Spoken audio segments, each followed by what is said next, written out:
If you own a Firestick, Fire TV or Fire TV Cube, you need to hear this because Amazon has quietly pushed out new Fire TV updates.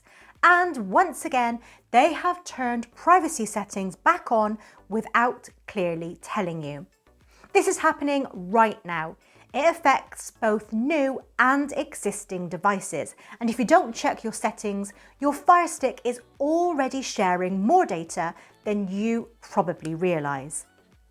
Even if you've changed these settings before, that doesn't matter because Fire TV updates regularly reset privacy options and introduce new ones that most people never notice. So in this video, I'm going to show you exactly what to turn off in 2026 to protect your privacy and clean up your Firestick properly.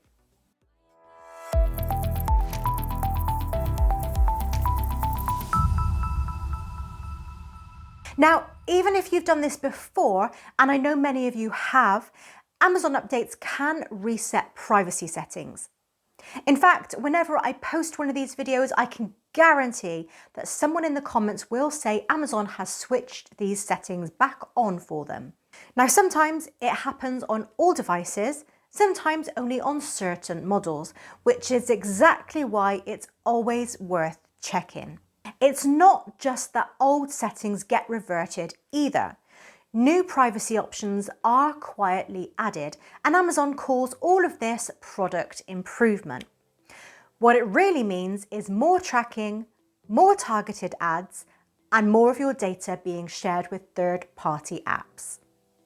So let's lock this down properly. Even if you think everything is already set up correctly, please watch this through and double check your Firestick because you never know what's been changed in the background. First things first, go to Settings, then My Fire TV.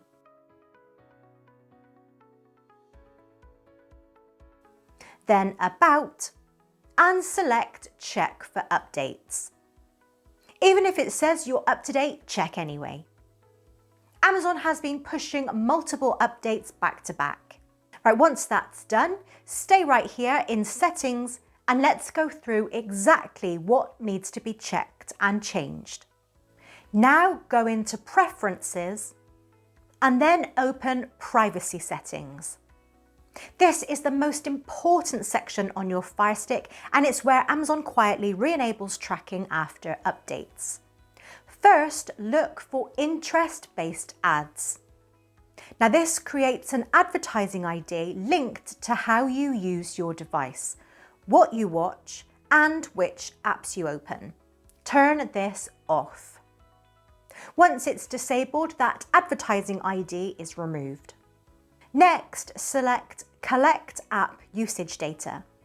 This allows Amazon to track how often you use apps, how long you use them for, and this includes third-party apps.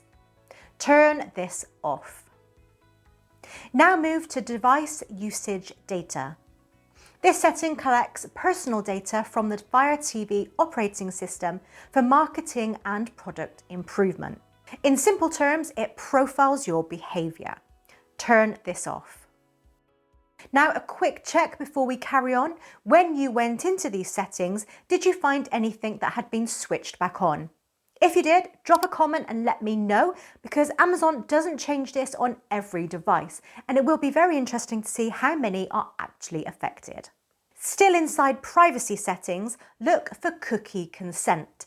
And now listen carefully because this is where things get worrying. On some devices, including mine, this option has completely vanished. In January 2025, it was there, and now it's been quietly removed. No warning, no explanation.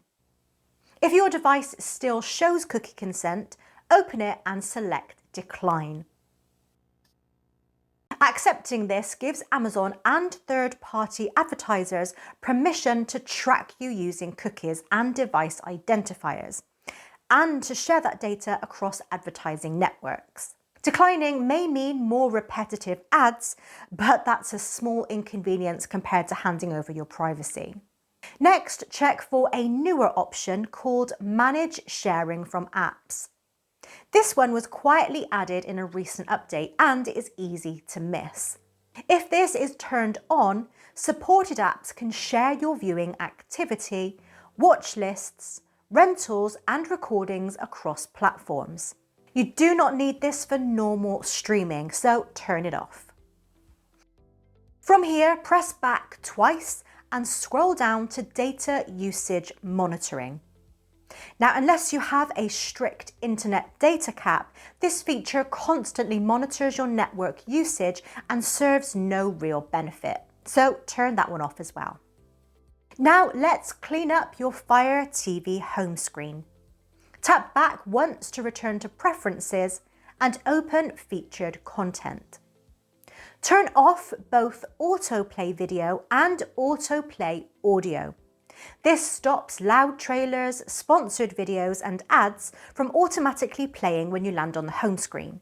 Your Fire Stick will immediately feel quieter and more responsive. Next, go back to the main settings menu and select Applications. Here you'll see Automatic Offload.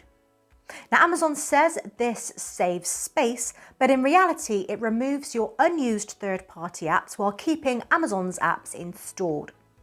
If you don't want your apps disappearing without warning, turn Automatic Offload off. Now go to My Fire TV and open Developer Options. If ADB debugging is enabled, turn it off unless you actively use it. Now, ADB allows remote access to your Fire Stick, and leaving it on can be a security risk, especially if you connect to public Wi-Fi, hotels, rentals or shared networks. Now, this last one isn't about privacy, but it's definitely one to turn off for your own sanity. That constant clicking noise when navigating the menu drives me nuts, and I always turn it off on all of my devices. Go to Display and Audio, open Audio, and turn off navigation sounds. That annoying click will be gone instantly. If you really want to get the most out of your Fire Stick, I've got a full video breaking down the best display and audio settings for true 4K streaming, including the options most people get wrong. I'll link it in the description below, or you can click the card on screen right now and watch it next. Amazon will continue doing this. Every update, every year, every device.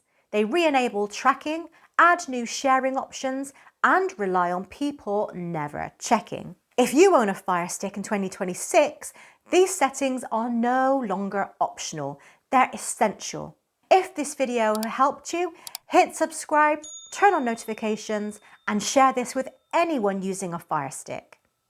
And if you want to fully protect your activity, especially on shared networks or third-party apps, you should be using a VPN. The one I use is linked below.